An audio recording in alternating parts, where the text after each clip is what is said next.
sono felicissimo di essere qui, sarei stato ovviamente felicissimo di discutere anche con Bacchisio questo suo libro, per ovviamente manifestare intanto la mia felicità per l'uscita di questo libro.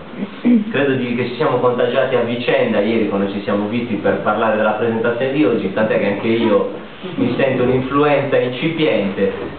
E dunque evidentemente era nell'aria, era lì che stava avanzando, però diciamo io sono riuscito a esserci, ma forse sarebbe stato più importante che ci fosse lui, perché ovviamente il libro, come dice giustamente Salvatore Boedo, è un libro che mette in gioco una personalità come Bacchisio Bandino, che da anni ha dato contributi importanti al dibattito pubblico in Sardegna, in una veste, come possiamo dire, nuova, perlomeno in una sorta di passo, come direbbe lui. Lo ritroverete nel libro questa logica del passo, su cui vorrei tornare, che è un passo apparentemente piccolo ma pesante, importante.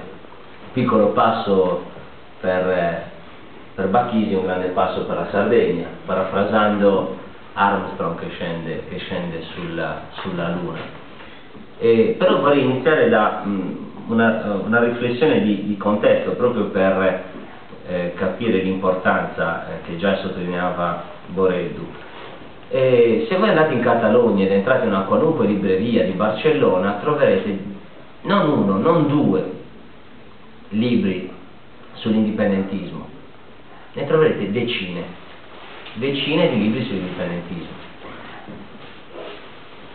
Nella sua recensione di ieri di Celestino Tabasso sull'Unione Sarda, Tabasso giustamente, da giornalista sardo, notava positivamente il fatto che negli ultimi 2 anni, o negli ultimi, diciamo, il mio libro I sardi sono capaci di amare, uscito a aprile scorso, questo arriva praticamente ad inizio anno, a giro 6 mesi, 7 mesi escono 2 libri che tematizzano in modo chiaro l'indipendenza, un indipendentismo nuovo, moderno, eccetera.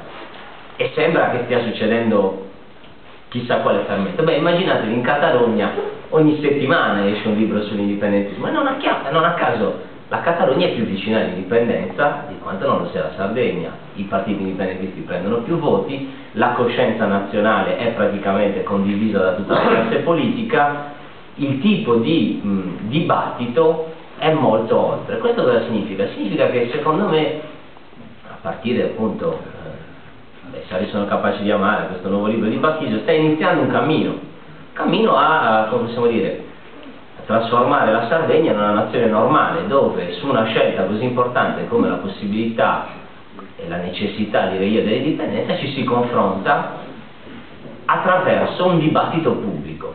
Bacchisio Bandino lo dice molto bene a pagina 13, o perlomeno io ricollego questa questione a quanto dice a pagina 13, dove dice: oggi in Sardegna c'è un parlare disperso, fatto di sfiducia e risentimento, un rimuginare in privato, un chiacchiericcio di gruppi che non diventa opinione pubblica come consapevolezza di propositi e decisioni collettive. Allora io penso che noi in realtà siamo sul crinale di un cambiamento, cioè c'è il rimuginare, il risentimento, quel tipo di negatività che anche a me questi anni, sia come, diciamo così, attraverso gli interventi diciamo di scrittura, ma anche attraverso l'azione politica, ho cercato di, come possiamo dire, mettere sotto critica e in qualche modo provare anche a mutare, ma c'è anche un inizio di opinione pubblica sarda, c'è un inizio di sfera pubblica strutturata, ovviamente, perché per carità qui vedo tante persone che hanno dato contributi importanti al dibattito o comunque sono intervenuti pubblicamente sull'indipendenza, sull'indipendentismo, ma il problema è trasformare questo chiacchiericcio, che ci metto anche io dentro, ci possiamo mettere tutti quanti dentro, in una sfera pubblica strutturata, cioè dove il parlare di indipendenza non sia un'eccezionalità, non sia episodico, ma sia un parlare argomentato, un confronto continuo, fatto appunto anche di testi con cui ci si può misurare, li si può leggere, li si può soppesare, si può rielaborarli, rilanciarli, in qualche modo prenderne qualcosa per utilizzarlo dentro anche l'azione politica, e creare dunque una sfera politica veramente sarda, perché io credo, e mi è capitato di parlarne recentemente con una delle maggiori studiose di scienze politiche scozzesi, che se si vuole essere una nazione si deve avere innanzitutto una sfera nazionale di elaborazione, di discussione, di azione, cioè si deve capire che la politica decisiva per la Sardegna si fa in Sardegna. Cioè, che giornali abbiamo guardato, quali eventi hanno mosso oggi l'interesse della maggior parte dei sardi? Beh, probabilmente il caso Ruby, la Fiat, cose tutte quante importanti, guardate, ma non meno importanti di quanto è successo in Brasile o di quanto è successo negli Stati Uniti con l'incontro fra Obama e Hu Jintao, quanto sta succedendo, e non ne sappiamo probabilmente nulla, in Svezia, dove si fanno politiche importanti sulla ricerca, l'innovazione.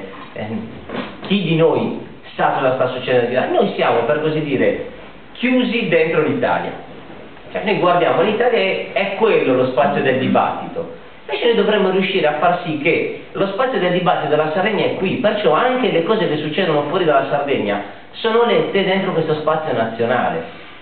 So che sembra un salto pindarico, ma perché ancora ci sentiamo una nazione figlia di un dio minore o in tono minore, per cui uno dice sì, vabbè, ma se Obama e Hu Jintao parlano, tocca all'Italia, questa cosa riguarda l'Italia, solo indirettamente alla Sardegna. No, io credo che quando Obama e Hu Jintao parlano riguarda anche la Sardegna, perché la Sardegna nel suo percorso di indipendenza dovrà giocare la partita della diplomazia e della geopolitica e deve sapere cosa succede nel mondo, per esempio. Oppure la questione della Fiat mi interessa da sardo non perché sto dentro l'Italia, ma perché mi parla dei rapporti fra il capitale e il lavoro nel XXI secolo, ed è interessante, così come è interessante uno sciopero di massa in Francia. Allora, secondo me questo tipo di testi, questo tipo di interventi iniziano ad aprire questo spazio. Chiudo, poi rilascio la parola. Ovviamente ci sono altre cose che vorrei dire, ma penso che sia meglio fare questa forma dialogata. Esatto. Questa apertura in questo momento mostra, diciamo così, che c'è una sensibilità.